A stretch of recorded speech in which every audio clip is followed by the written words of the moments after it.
कथा में तुम बैठो ठीक है, लेकिन कथा जब तक तुम्हारे अंदर ना बैठे तो आनंद आने वाली बात हो।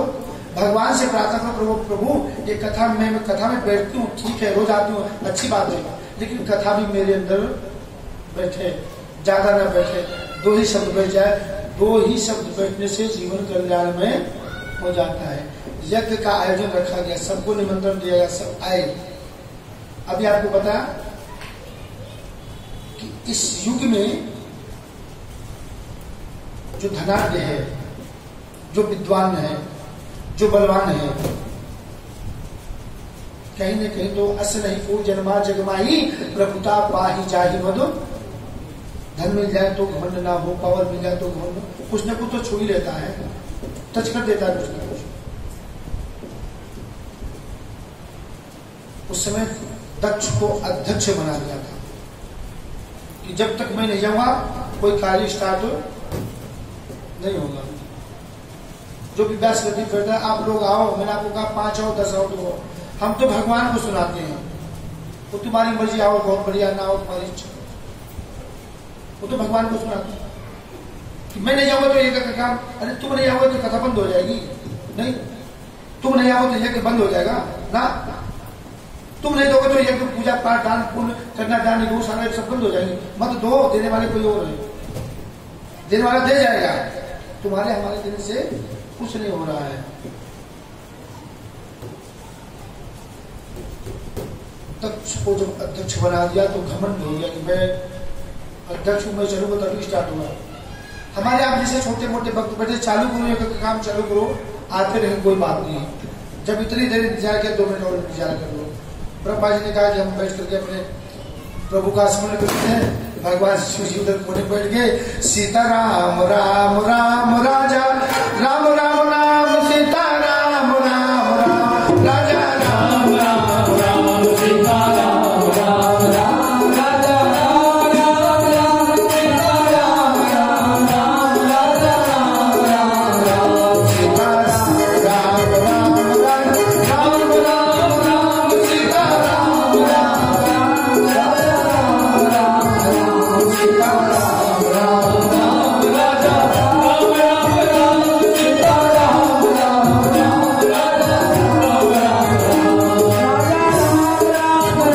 राजा, राम राम राजा, राम राम राम राजा, राम राम राम सीता राम राम राम राजा, राम राम राम सीता राम राम भगवान भोलेनाथ इधर ब्रह्मा जी बैठ गए। इतने में जैसे बैठे हो वैसे ही, भाई कोई जवान आदमी हो तो ध्यान से उठ खड़ा हो जाएगा, लेकिन थोड़ा कोई लाचार हो या बूढ़ा आदमी हो एकदम थोड़ी खड़ा हो जाएगा। अरे हम जाए ठीक है, उसने प्रणाम कर दिया, 99 साल का कोई बूढ़ा हो और वो प्रयास करे तो उठने में तो समय लगेगा, उतना ही सम्मान बहुत है।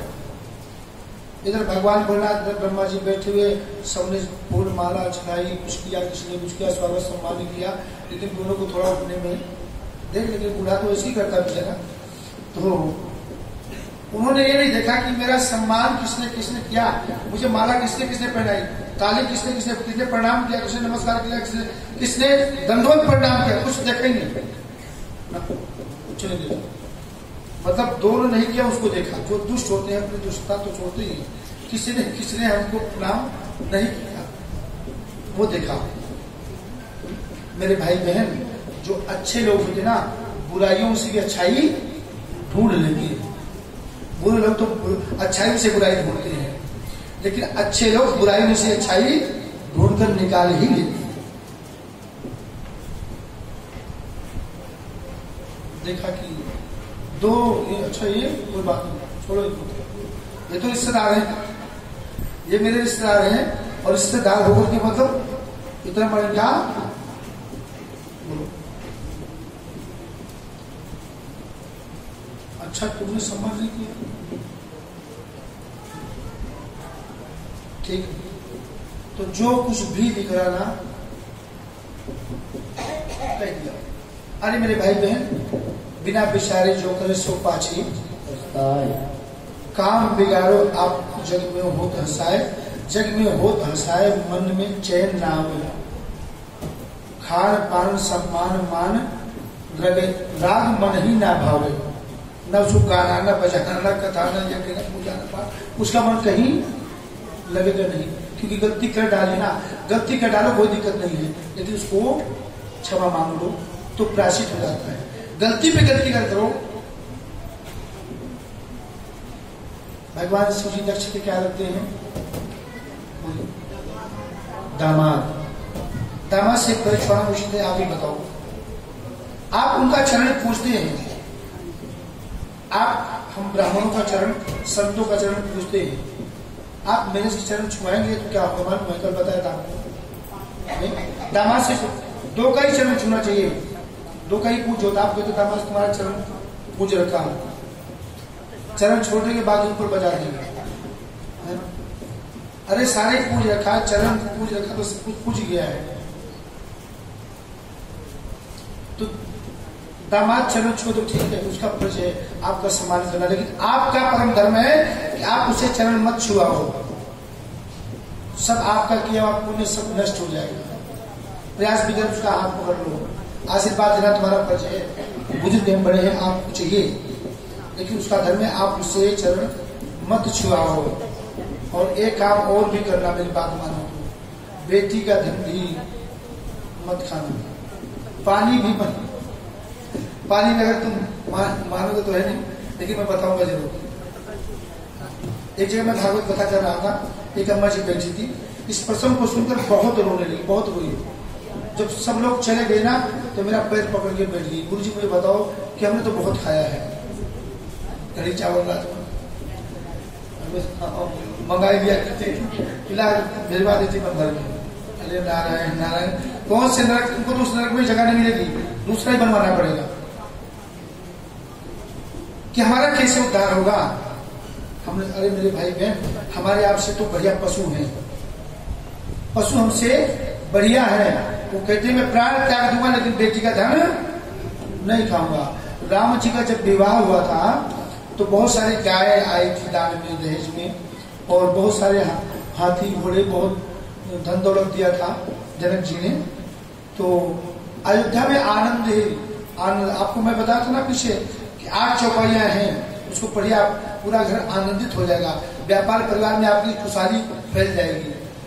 जब ते राम ब्याही घर आए, नौ नित मंगल मोद बधाई, घर आनंद से छा जाएगा। पढ़ो तो सही, 8 चौपाइयां अयोध्या काल में प्रारंभ नहीं हुई, पूछने बताने की कोई जरूरत नहीं पड़ेगी। सारी अयोध्या में आनंद ही आनंद छा गया। माता कौशल्या ने गौशाला में जाकर देखा, गायों के आंख से धारण। माता कौशल्या ने कहा, देवियों तुम बताओ अयोध्या में आनंद की रह रहे हैं, सारी अयोध्यावादी प्रसन्न हैं, लेकिन आप लोगों को कौन सा कष्ट हो गया मुझे बताइए। सभी जीवों से पूछा, उन्होंने कहा कि मेरी माँ जानकी मेरी बेटी है, जानकी मेरी बेटी है। जनक जी ने अपार संपत्ति दान कर दिया, सब कुछ दिया, हम लोगों को भी दान में दे दिया, लेकिन हम लोग पशु होते हुए हमको इतना ज्ञान है कि बेटी का अन्न जल ग्रहण नहीं करना चाहिए। मेरी माँ, मैं अपने प्राण त्याग दूंगी, हम लोग अपने प्राण त्याग देंगे, लेकिन जब तक जीवित रहे, जब तक सांस चलेगी, बेटी का एक बूंद जल भी ग्रहण नहीं करेंगे। अन्न की बात तो छोड़ दीजिए मेरे भाई बहन, से बढ़िया पशु है कि प्राण त्यागने को तैयार है, लेकिन बेटी का अन्न जल ग्रहण करने को तैयार नहीं है। उसी दिन से जब तक वो जीवित रहे तब तक उनके अन्न और जल की व्यवस्था जनकपुर से की गई। तो बोलो बढ़िया कौन है, हम या वो? तो बोली, अरे मेरे भाई बहन, जो कर दिया हो ठीक है, कोई बात नहीं, लेकिन आगे से प्रयास करो कि अगर ना करना पड़े तो ज्यादा उचित रहेगा। तो मैंने कहा कि अम्मा जी एक काम करो, उनके घर की खर्चा पूछ, जितना अन्न की उनकी खर्चा हो 1 साल की पूरा उनके घर का अनाज दिवा दो, तुम छुटकारा पा जाओगी, लेकिन आगे से प्रयास करो कि ना करना पड़े। उसी का बदला लेने के लिए एक यज्ञ का आयोजन किया अपने घर पे। कहा? ये पड़ोस में ही है, ज्यादा दूर नहीं है, हरिद्वार। सबको निमंत्रण दिया मेरे भाई बहन, सबको निमंत्रण दिया, जिसको जानते पहचानते उसको भी, जिसको नहीं सबको निमंत्रण दिया। एक निमंत्रण भगवान भोलेनाथ को नहीं दिया, भगवान शिव जी को निमंत्रण नहीं दिया। लेकिन बिना निमंत्रण के ना मंदिर में जाओ बहुत बढ़िया बात है, कोई यज्ञ चलाओ बहुत बढ़िया बात है, कन्या शादी हो रही हो ना निमंत्रण कोई बात नहीं है। आपसे जो योगदान बनता है तन से मन से धन बेधड़ जाओ, खाने के लिए नहीं, खाने के लिए जाए खाने ना, जो योगदान बनता है तन से मन से धन से आप योगदान करके आएंगे मेरे भाई बहन। उस पुण्य का कोई लेखा जोखा हो ही नहीं सकता। सबको निमंत्रण दिया, लेकिन भगवान भोलेनाथ को निमंत्रण नहीं दिया, बेटी को निमंत्रण नहीं दिया। तो ये भी कहते हैं कि बेटी क्या चाहे बेटा हो, अपने घर से परिवार से सबको लगाव होता है, ऐसा कोई नहीं जिसको लगाव ना हो। पैदा यहाँ पर हो, आपको कहीं अमेरिका में रहो, लेकिन मुजफ्फरनगर की याद आएगी आपको। कभी अगर आना हुआ तो दिल आपका बिल्कुल गदगद हो जाएगा कि आज अपने जन्मभूमि पर चल रहे हैं। मेरे भाई बहन, भगवान भोलेनाथ को निमंत्रण नहीं दिया, यज्ञ आरंभ कर दिया, सबको निमंत्रण दिया। और सभी लोग, आप लोगों में थोड़ा बच्चों में भी आदत होती है, अगर घर का बड़ा बुजुर्ग कोई जाने लगे तो तैयार हो जाते, कहाँ जा रहे हो, पूछते हैं हम चलो वहां जा रहे हैं, चलो हम भी चलते हैं। यहाँ निमंत्रण पत्र ही नहीं दिया। कोई यज्ञ का काम हो तो वहां भी निमंत्रण के चले जाओ, कथा चल रही हो या तो चलाओ, पूजा चलाओ, पाठ चलाओ। लेकिन कोई ऐसे काम चल रहे हो जहां पर दावत चल रही हो, निमंत्रण नहीं दिया तो वहां पर मत जाइए।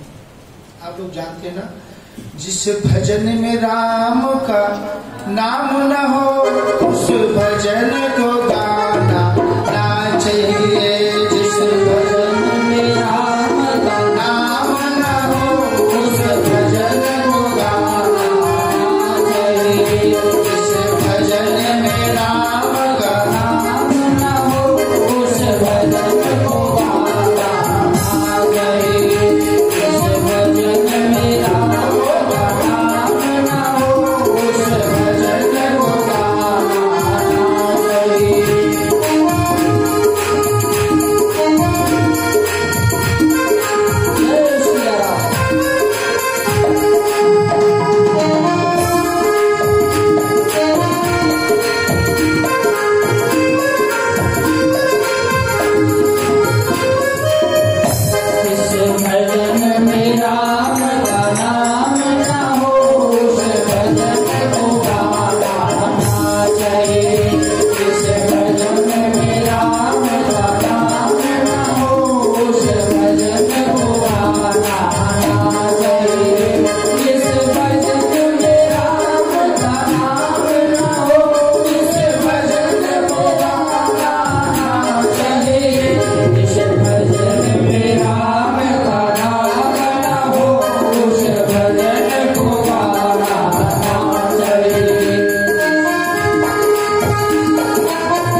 जगह पे अपना मान न हो उस जगह पे जाना, जहां पर रामायण और गीता हो उस जगह पे जाना ही चाहिए।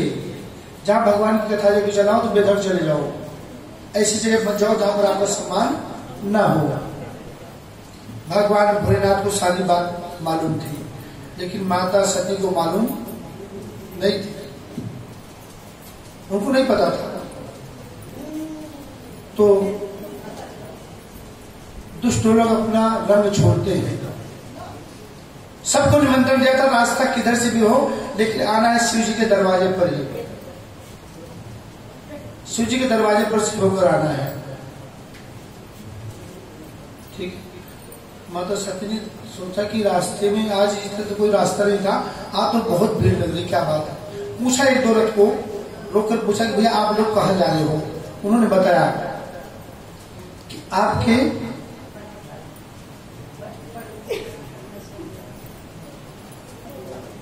क्या हो गया, ये तो सोते हुए भी जगते रहते हैं, इनका सोना क्या, इनका जगना क्या। अभी देव उठने का रसी बाकी इसलिए आराम कर रहे हैं, देव उठने का रसी पर आराम से उठ जाएंगे, अभी तो सोने दो, अभी तो देव सही है ना, उठनी पे सोचना 14 नवंबर को। बोले आनंद भगवान की जय। शांति बुलवा दोगे भैया, चुप हो जाओ, शांति से बैठ जाइए बस, कृपया शांति से बैठे। कोई आता जाता तुम लोग डिस्टर्ब हो जाते हो। सोने दो, देव जी 14 नवंबर को, 14 नवंबर को उठाना। बोले आनंद भगवान की। उनको कहा कि आना उनके दरवाजे से होकर के 1 सेकंड के लिए अपने रथ को रोकना और थोड़ा सा फूल बरसा देना दोबारा। तो जो मूर्ख लोग थे बरसा कर फूल जाने लगे। माता सती ने सोचा कि पूछा रोक करके द्वैत को, भैया इस घर से आज बहुत सारी भीड़ सब अपने अपने पत्नियों के साथ जा रहे हैं, क्या कर रहे हैं। तो बताया कि आपके पिताजी के यहाँ बहुत बड़ा यज्ञ का आयोजन किया गया है, तो निमंत्रण तो आपको भी मिला होगा, आप तो पीर की बात है। तो नहीं, मेरे पिताजी के यहाँ कोई यज्ञ का काम हो, कोई भी फंक्शन हो, तो मेरे बिना अपने पिताजी की लाडली बेटी हूँ। और वास्तव में बेटा कम लाडला होता है, ईमानदारी से बेटी होती ही लाडली है, वो अपने आप ही खिंचाव कर लेती है, अपने आप ही जोड़ लेती है ना। मैं अपने पिताजी की लाडली बेटी हूँ, ऐसा कैसे कि मेरे घर में यज्ञ हो और मुझे ना मालूम हो। एकदम धड़ा से शिव जी के पास पहुंची, भोलेनाथ सुना आपने क्या बताया इन्होंने, मेरे पीहर में इतना बड़ा यज्ञ का आयोजन है कि बहुत सारे सभी को निमंत्रण दिया गया है। भोलेनाथ ने कहा देवी छोड़ो, दिया वो निमंत्रण ना दिया तुम क्या करते हो।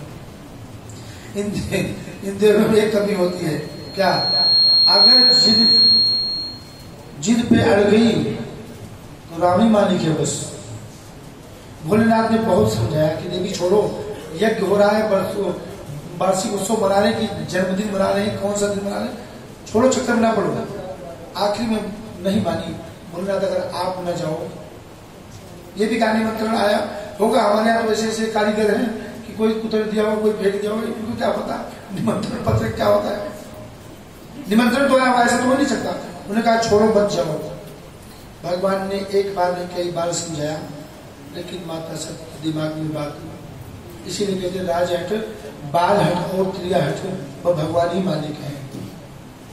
भगवान भोलेनाथ समझ गए। जब मेरे समझाने की बात इनकी समझ में नहीं आ रही है और कोई समझाएगा ही क्या, जाओ। एक बार कह दिया, 2 बार कह दिया, 3 बार कह दिया, 10 बार कह दिया। एक गलती तो नहीं किया था माता सती ने, मेरे भाई ने 10 गलती किया था। कितनी बार आप माफ करोगे। किसी ने गलती कर दिया, भगवान ने 100 बार माफ कर दिया था। आप कितनी बार माफ करते हो, एक ही बार। दूसरी बार गलती कर दिया तो बस आप ही जानो बस। भगवान ने 100 गलती माफ किया था, लेकिन आप एक भी कर दो तो ही गनीमत समझो। माता सती ने बहुत सारी गलतियां की, तो भगवान भोलेनाथ ने कहा तुम्हारा समय ठीक नहीं है। जब मेरी समझाने के बाद तुम्हारी समझ में बात नहीं आ रही है, तो फिर भगवान ही मालिक है तुम्हारा, जाओ। माता सती आपको और कहीं जाना हो तो इतनी खुशी नहीं होती है, लेकिन वहां जाना हो तो बोलो, अरे राम का नाम लो, जैसे रसमलाई में नहीं हो। अगर वहां का नाम ले लो कि वहां जाना है तो फिर तो पैर तो ऐसे पड़ता कि बस गजब बात है, सारी दुख बीमारी सब भाग जाती है। वहां के लिए तो बहुत जल्दी तैयार हो गए, नहीं तो 2 घंटा लगे पूरा। एकदम जल्दी से तैयार हुई और भगवान भोलेनाथ ने कहा देवी ये सब जो घर की गृहस्थी की सामग्री है ना, यही क्या करूंगा।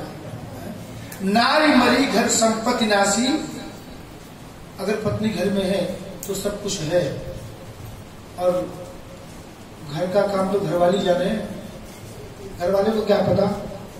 नारी मरी घर संपत्ति नासी, सब सत्यानाश हो गया। जब तुम ही नहीं रहोगे तो हम क्या करेंगे, इसको भी लेते जाओ। लेकिन बताया कुछ नहीं कि अब हमारा तुम्हारा मिलना बहुत मुश्किल है। अरे तो संकेत ने पहले कह दिया था बोलना, या तन सती भेंट अबो शिव संकल्प कीन मन माही, या तन सती भेंट अबो नहीं, पहले कह दिया था। लेकिन कहा कुछ नहीं, सब कुछ कह दिया, छोड़ा कुछ नहीं। माता सती ने कहा ठीक है, जो घर की गृहस्थी की जो सामग्री होती है सारी सामग्री नंदी श्रृंगी भृंगु को बुलाया और सब एकत्रित करके ला दिया। नंदी को सजाया, जाओ नंदी जैसे मैं तुमको सजा करके और लाया था बिठा कर अपनी धर्मपत्नी को, ऐसे ही विदा कराओ। साथ सम्मान विदा कर दिया। माता सती जाती है। जाने के बाद मेरे भाई बहन समय ही अनुकूल, अगर समय होता है ना बढ़िया आपका, तो रास्ते में अगर काटते हैं तो फूल बन जाते हैं। समय जरा सा आपके विपरीत चला ना तो फूल में से कांटे निकल जाते हैं। जिस माँ ने जन्म दिया था ना, कल आपको बताया था, जिस माँ ने तुमको जन्म दिया कभी उसको सताना